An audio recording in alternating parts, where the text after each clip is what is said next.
After stumbling a few times in the real world, you will realize that education and making money are two completely different things. Continuing the video series about middle-age pressure, today I will share a few personal perspectives on the relationship between education and earning money. Please be patient and listen to the entire podcast episode today, because there may be some useful insights worth considering. Welcome to Unsaid Truths, where we share realities that society doesn't want you to know. First, let's talk about the nature of education. The current situation in many countries is that a large number of graduates are unemployed, or holding bachelor's degrees, even master's degrees, and then end up working as ride-hailing drivers.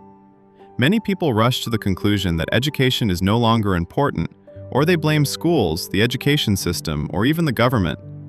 But in my personal view, this perspective is completely wrong, because the true purpose of school is not to teach you how to make money.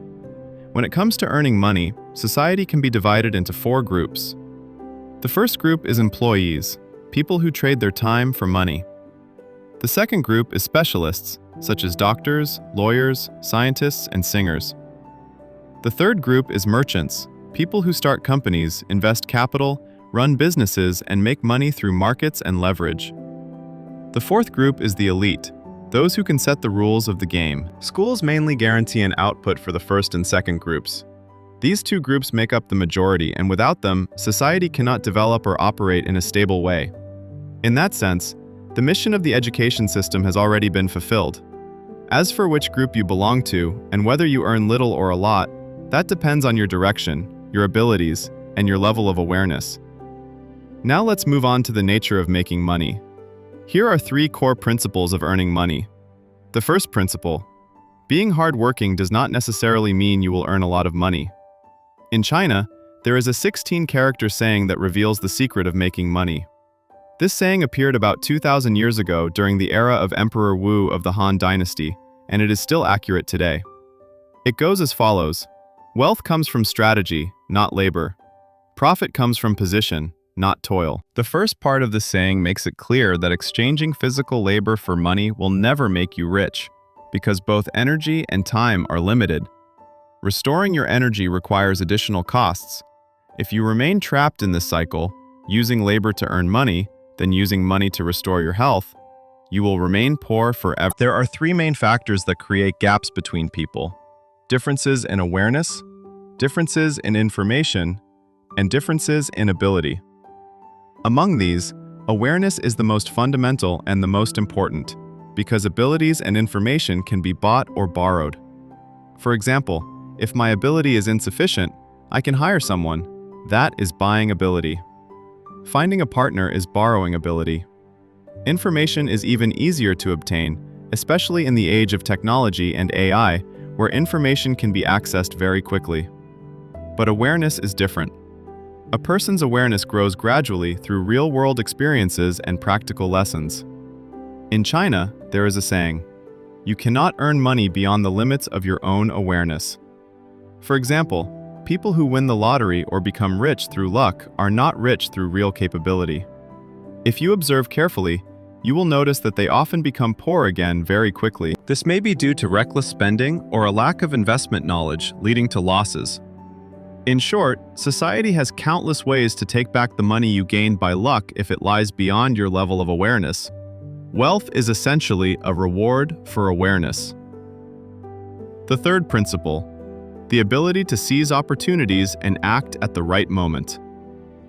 To make this easier to understand, there is a saying in Vietnam: the slow buffalo drinks muddy water. Be the fastest buffalo, one who understands trends and appears at the front, so you don't have to compete and struggle with the rest. Only by moving fast and in the right direction can you drink clean, fresh water. In addition, be cautious about money-making courses.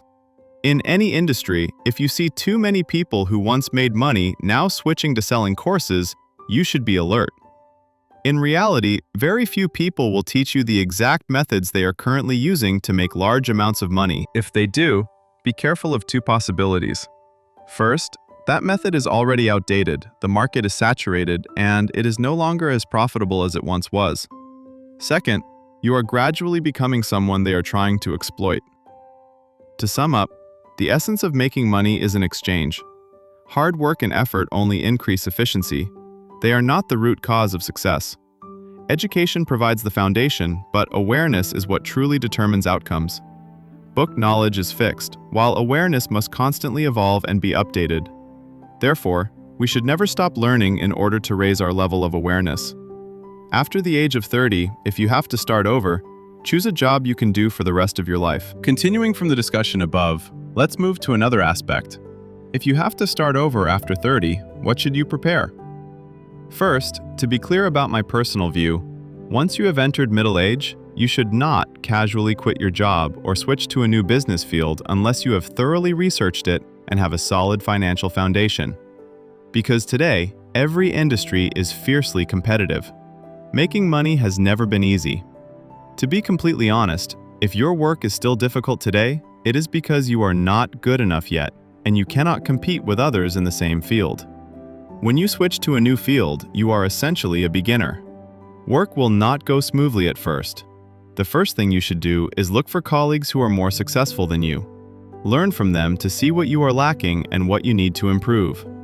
Always remember that the best teachers are people within your own industry, not outsiders who are unrelated to your field. Unless it is a forced situation, such as when your familiar industry or job roles can no longer develop, do not foolishly listen to anyone who tells you to quit your job and start a business. Alright, now let's return to the main topic.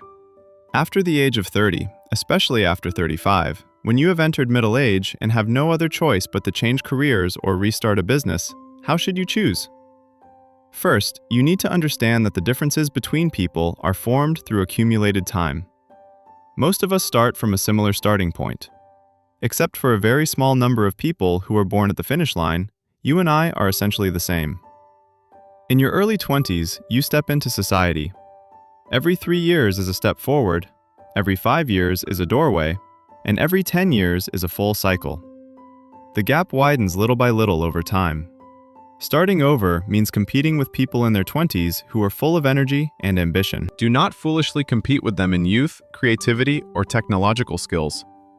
The advantage of people over 30 lies in experience and resilience, qualities forged through repeated mistakes. So where is the way out? First, you must set your mindset straight. At any age, as long as you are truly willing to put in effort, it is never too late. Second, the saying, "choice is more important than effort," is especially true for those over 35. Observe, observe, and observe carefully, then find a job that you can do for a lifetime. So what kind of job can last a lifetime? First, it must meet 3 conditions. The first condition is scalability. If a business model can be replicated, profits can be replicated as well. For example, an offline store can be expanded into a chain, a personal brand can copy its model, strategies can be applied across multiple platforms. But remember this, seek standardization and stability, do not create blindly. Copying proven models is often the wiser choice. The second condition is sustainability. Be very cautious with trendy, hot jobs. Stay clear-headed. The person teaching you how to make money is often the first person trying to make money from you. Do not idolize anyone blindly or place unconditional trust in them. You may see their success and their wealth, but that is the result of a long process of effort. There is no such thing as getting rich overnight or easy work with high pay. If it seems so, be careful. It may be a trap. The third condition is that the market must be large enough. Examine the industry you want to enter. Is market demand sufficient? Is the industry growing? High-end niches or businesses serving only a very small customer base are usually not opportunities for ordinary people like us. After identifying these 3 factors, the next step is to find a job that you can do for life. First, sell products to customers whose age range is within plus or minus 10 years of your own. If the age gap is too large, it becomes very difficult to truly understand customer needs due to generational differences. For example, someone our age selling trendy toys like Labubu will likely lose to younger people. Choosing an industry also means choosing your competitors. Choose the wrong competitors, and you may lose without even realizing it. Second, make full use of your personal strengths. Differentiation is your weapon. Do not try to be faster or stronger in the same way as others. Instead, develop what you have that your competitors do not. When you combine all of these factors, you arrive at your goal. Some people may say this way of thinking is too pragmatic, but remember, a person's age determines their mindset. If you see this as pragmatic, it means you have experienced enough setbacks, enough struggles, and learned enough to avoid pitfalls. If not, then perhaps you still have enough time and opportunities to experiment and struggle freely. Everyone has different perspectives and circumstances. Under the age of 30, when you are still young and courageous, feel free to try everything you like. Even if you fail, you gain a valuable lesson. Under 30, you still have many chances to start over. But after 30, especially after 35, when you have entered middle age, you carry elderly parents on your shoulders and young children below. The responsibilities are much heavier. Everything you do must be carefully considered. You can no longer be reckless or impulsive like when you were young. Being a little pragmatic is not a bad thing. I want to share a saying I really like. Choose a profession to make a living, accumulate enough momentum, and then turn your fate around. Next are 10 statements that have awakened countless people, especially those over 30. If you truly understand them, you will find life much easier. First, life is meant to be lived with joy. Living without joy is the same as wasting your life. A human life lasts roughly 30,000 days. Do not make things unnecessarily hard for yourself. In this world, there are only 3 things truly worth your concern: money, health, and your inner peace. The secret to living happily is very simple. Just apply these 3 phrases correctly. Not important, not necessary, and not worth it. When your mind is calm, the outside world also settles down. Do not put too much pressure on yourself. Pressure does not always create diamonds. Statement number 2. Having your parents alive is the greatest blessing in a person's life. Filial piety is not a duty. In reality, life, society, and our parents are giving us an opportunity to cultivate our character and accumulate virtue. As long as your parents are alive, you still have a place to return to. When parents are gone, only the road back remains. Statement number 3. Do not try to change or awaken anyone. No one is perfect. Everyone has their own life, with flaws, hardships, and different ways of living. You may offer advice, but never impose your will on others. Statement number 4. Anger comes from a lack of tolerance. Jealousy comes from not being good enough. Sadness comes from weakness. Anxiety comes from a lack of calmness. Only by maintaining a steady and composed mindset can you rise above gossip and see through the essence of things. Statement number 5. When you reach a certain level of understanding, you will realize that the people around you are neither good nor bad, neither right nor wrong. You are simply not on the same frequency, so you make different choices and take different actions. Once you understand this, you will learn to accept others and live with greater compassion. Statement number 6. Be a kind person, but with a firm attitude. With the Buddha, wear a monk's robe. With demons, wear paper clothes. When it is necessary to draw a line, do so clearly so others know what boundaries must not be crossed. People often like those who are honest, but they rarely respect those who are too accommodating. Do not let your kindness become a weakness. Statement number 7. When a person has accumulated blessings, they can overcome any adversity. Personally, I firmly believe in the law of cause and effect, and I believe many of you do too. Even if you have done many good deeds today and have not yet seen immediate rewards, do not worry.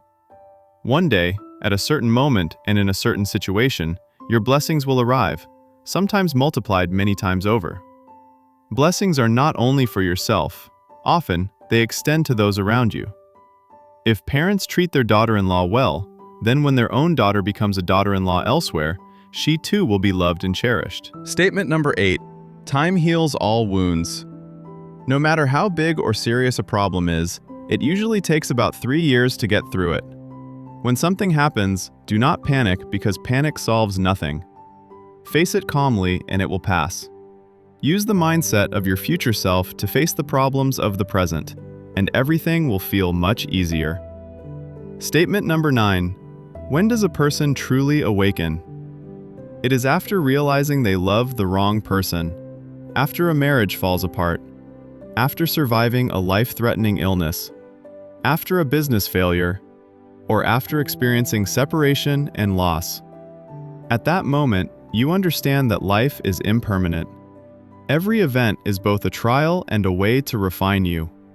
Only with both gains and losses does life become life. If you cannot avoid it, accept it calmly. If it does not go as you wish, learn to accept and let go. Statement number 10.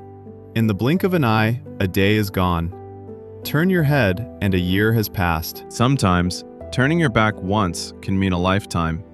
Joy and sorrow, anger and resentment, all eventually become the past.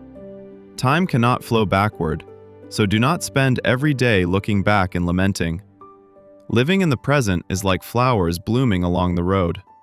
Each day brings a different joy, and each age brings a new experience. Live naturally. Whatever comes, welcome it. To be honest, recently I have also encountered many things that did not go as planned. My plans and goals were delayed, and I have been under a great deal of pressure. I am going through a significant period of crisis myself, and that is exactly why I created the channel Unsaid Truths, to share all of my experiences and stories with you, and to hope that we can spend meaningful moments together. Trust the natural algorithm. If you are able to listen to this podcast episode, it means we are connected by fate. I would like to take this opportunity to send my best wishes to all of you. Stay strong. All worries will eventually pass. All difficulties are only temporary. I wish you good health, smooth progress, and much good fortune. If you have stayed with me until the end of this podcast, please don't hesitate to give it a like, a share, and a subscribe. Perhaps future episodes will be helpful to you.